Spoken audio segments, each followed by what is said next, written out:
ભુજ તાલુકાના કેરા ગામે સરપંચ પદના ઉમેદવાર દ્વારા રેલી યોજી અને કરાયું ડોર ટુ ડોર પ્રચાર। ભુજ તાલુકાના કેરા ગામે આજરોજ ગ્રામ પંચાયતની ચૂંટણીમાં ગામના સરપંચ પદના ઉમેદવાર શિવજી ભીમજી મહેશ્વરી દ્વારા રેલીનું આયોજન કરવામાં આવ્યું હતું, જેમાં આ લોકો દ્વારા ડોર ટુ ડોર પ્રચાર કરી અને ગ્રામવાસીઓને મત આપવા અપીલ કરાઈ હતી। મારું નામ છે રવજી વેલજી કેરાઈ। કેરા કુંદનપુર ગ્રામ પંચાયત વોર્ડ નંબર 7 માં ઉમેદવારી કરી છે અને અમારા સરપંચના ઉમેદવાર શિવજી ભીમજી આઈડી છે। તો આજે અમે અમારા કુંદનપુરના જે બે વોર્ડ છે નંબર 6 અને નંબર 7, નંબર 6 માં ઉમેદવારી કરી છે ભાઈ શ્રી માવજીભાઈ નાથા અને નંબર 7 માં ઉમેદવારી મેં પોતે કરી છે।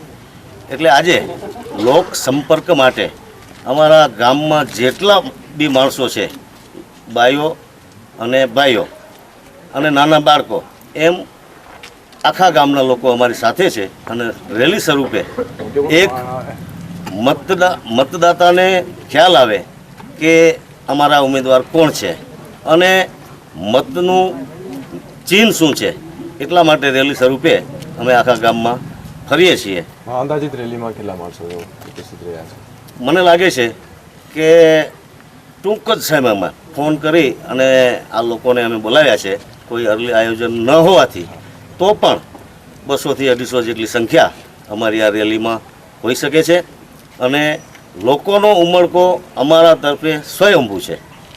ખાસ એવા કયા કામો વાત કરીએ તો બાકી છે જે આપણે પેનલ વિજેતા બનીને ડાયરેક્ટ કામ કરશે? આમ તો જોવા જઈએ તો અમારા કેરા અને કુંદનપુરમાં વિકાસ છેલ્લા 20 વર્ષથી અમે લોકો જ કરતા આવ્યા છીએ અને આવતા સમયમાં જે કાંઈ સરકારની યોજના ગામ સુધી વધારેમાં વધારે પહોંચે એવા અમારા અથાગ પ્રયત્નો રહેશે અને જે લોકો મતદાતાઓ અમને મત આપી અને પંચાયતમાં બેસાડશે એ મતદાતાઓને ક્યારેય પણ અમે હેરાનગતિ નહીં કરીએ અને મતદાતાઓને તેમજ સામાન્ય માણસોને, નાના માણસોને કોઈ પણ તકલીફ નહીં પડે એના માટે અમે સતત તકેદાર રહેશું, જાગતા રહેશું અને તેમજ શ્રીમંત માણસોને બી કોઈ આવારા તત્વો અન્યાય ન કરે।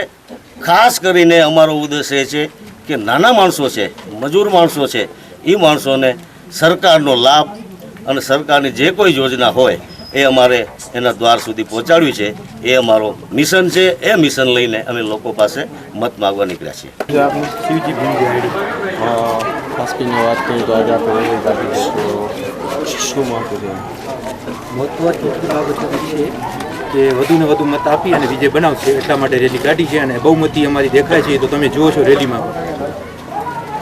તો ગામ લોકોનો કેવો વિશ્વાસ તમને મળે છે? 100% વિશ્વાસ તો તમને દેખાય છે, તો વિશ્વાસ છે, જીત પાકી છે, જીત છે, 110% જીત બાકી છે।